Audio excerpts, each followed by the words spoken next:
Hi hello welcome to my YouTube channel. ಎಲ್ಲರೂ ಹೇಗಿದ್ದೀರಿ? ಚೆನ್ನಾಗಿದ್ದೀರಿ ಅಂತ ಭಾವಿಸ್ತೇನೆ. ಇವತ್ತು ಬೆಳಿಗ್ಗೆ ಒಂದು ಪುದೀನ ಪಲಾವ್ ಮಾಡಿದ್ದೆ. ಸೊ ಹಾಗೆ ತಿಂದ್ಕೊಂಡು ಒಂದು ಫಂಕ್ಷನಿಗೆ ಹೋಗೋಕ್ಕಿತ್ತು, ಮನೆ ಇತ್ತು. ಸೊ ಹೋಗಬೇಕಿತ್ತು. ಹಾಗೆ ಬೆಳಗ್ಗೆ ತಿಂದು ಹೊರಡುವ ಅಂತ. ಇವರು ಮನೆ ಹೇಳಿದರು, ಮೊನ್ನೆ ನಾವು ಯಾರೂ ಇರಲಿಲ್ಲ, ಆದರೂ ಮನೆ ತನಕ ಹುಡ್ಕೊಂಡು ಇದುವರೆ ಬಂದಿರಲಿಲ್ಲ, ಹುಡ್ಕೊಂಡು ಬಂದು ಕೊಟ್ಟು ಹೋಗಿದ್ದಾರೆ. ಇನ್ನು ಮೇನ್ ರೋಡಲ್ಲಿ ನಮ್ಮ ಅಂಗಡಿ ಉಂಟು, ಅಲ್ಲಿ ಇವರದ್ದು. ಅಲ್ಲಿಂದ 100 ಸತಿ ಪಾಸ್ ಆಗ್ತಾರೆ, ಆಯಿತಾ? 100 ಸತಿ ಪಾಸ್ ಆಗ್ತಾರೆ. ಒಂದು ಸತಿ ಸಹ ಕೊಡೋಕ್ಕಾಗಲಿಲ್ಲ. ಅದು ಇವನ್ ಬಂದ ಮೇಲೆ ಫೋನ್ ಮಾಡೋದಲ್ಲ, ಬರೋಕ್ಕಿಂತ ಮುಂಚೆ ನೀವಿದ್ದೀರಾ. ಇನ್ವಿಟೇಷನ್ ಕೊಡೋದು ಮಧ್ಯಾಹ್ನ, ಹಾಗೆ ಸಂಜೆ ರಾತ್ರಿ ಹೊತ್ತು ಯಾರೂ ಇನ್ವಿಟೇಷನ್ ಕೊಡೋದಿಲ್ಲ. ಅಂತ ನಾವು ಫಾರಿನಲ್ಲಿ ಇರೋದಾ, ಮನೆಗೆ ಬರೋದಿಲ್ಲ, ಅಂಗಡಿಯಲ್ಲಾದರೂ ಕೊಡ್ಬೋದಲ್ಲ. ಆಚೆ ಈಚೆ ಹೋಗ್ತಾ ಇರ್ತಾರೆ. ಮೆಸೇಜಲ್ಲಿ ಮದುವೆಗೆ ಬಂದಿದ್ದೀವಿ, ನಾವು ಮೆಸೇಜಲ್ಲೇ ರಿಪ್ಲೈ ಮಾಡಿ ಹ್ಯಾಪಿ ಮ್ಯಾರಿಡ್ ಲೈಫ್. ಹಾಗೆ ನಾವು ಹೋಗ್ತಿದ್ದೇವೆ. ನನ್ನ ಮಗಳದ್ದು ನಾಟಕ ಒಂದೊಂದು ಸತಿ ಭಾರಿ ಮಾಡ್ತಾಳೆ, ಒಂದೊಂದು ನಾಟಕ ಜೋರು ಇರ್ತದೆ. ಸೊ ಮನೆಗೆ ಹೋಗಿದ್ದೇವೆ. ಯಾಕೆ ಹೇಳಿದೆ ಅಂತ ಹೇಳಿದರೆ, ತುಂಬ ಬೇಜಾರಾಯಿತು. ನಾವು ಹೋಗಬೇಕು ಅಂತೆಲ್ಲ ಪ್ರಿಪೇರ್ ಆಗಿದ್ದೆ, ತುಂಬ ಬೇಜಾರಾಯಿತು.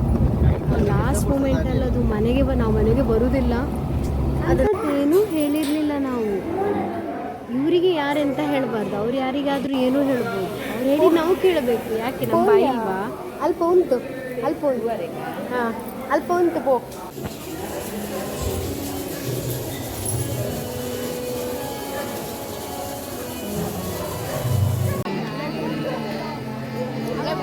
ತನು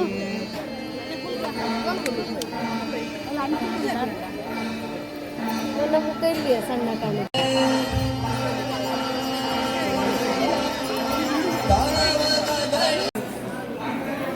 ತುಂಬ ಚೆಂದ, ಲೈಟಿಂಗ್ ಎಲ್ಲ ತುಂಬ ಚೆಂದ ಉಂಟು.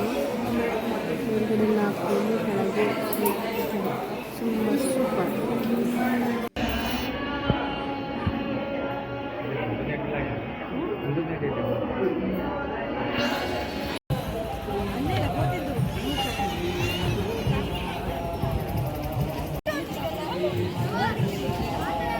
ಅಮ್ಮಿಲಿ ಸ್ಮೈಲ್, ನಾಚಿಗೆ ಆಗೋದು ಅವಳು. ಈ ಮನೆ ತುಂಬ ಚೆಂದ ಇತ್ತು. 4 ಫ್ಯಾಮಿಲಿ ಒಂದೇ ಇರೋದು, ಒಂದೇ ಇದರಲ್ಲಿ ಮಾಡಿದಂತೆ ಜಾಯಿಂಟ್ ಫ್ಯಾಮಿಲಿ. ಮನೆ ತುಂಬ ಚೆಂದ ಇತ್ತು, ಒಳಗೆ ಲೈಟಿಂಗ್ ಎಲ್ಲ. ಹಾಗೆ ಮನೆ ಬಂದು ಇಂಥ ಬಿಸಿಲಂದರೆ ಅತ್ತೆ ಮನೆಗೆ ಹೋಗಿದ್ದ ಮೊನ್ನೆ ಒಂದು 15 ದಿನ ಆಯಿತು. ಬೆಳ್ತಂಗಡಿಗೆ ಹೋಗಿದ್ದ. ಹಾಗೆ ಅವ್ರು ಒಟ್ಟಿಗೆ ಬಂದು ಅವ್ರು ಸಹ ಮತ್ತೆ ಅತ್ತಿಗೆ ಅವ್ರ ಮನೆಗೆ ಸಹ ಬಂದರು.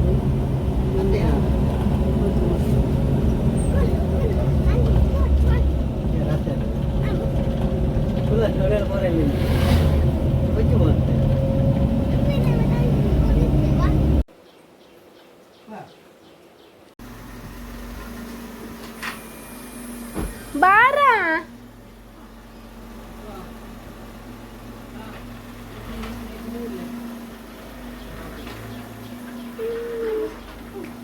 ಮಾತಾಡು, ಬಾಯ್ ಮಾಡು, ಬಾ.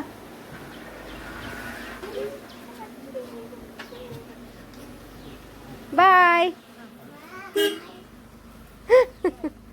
ಬಾಗ್ಲು ಸರಿ ಬೀಳಲಿಲ್ಲ.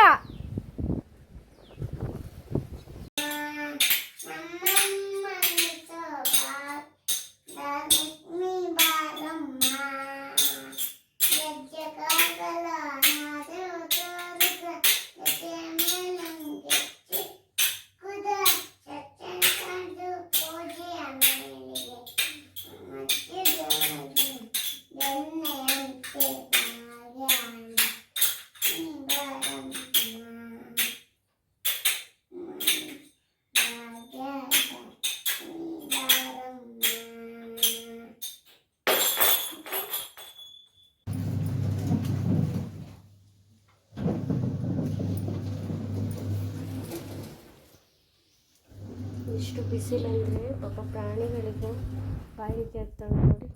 ದೋಷಕ್ಕೆ ನೀರು ಕುಡಿತಾ ಉಂಟು. ನಮ್ಮ ಬೆಕ್ಕು.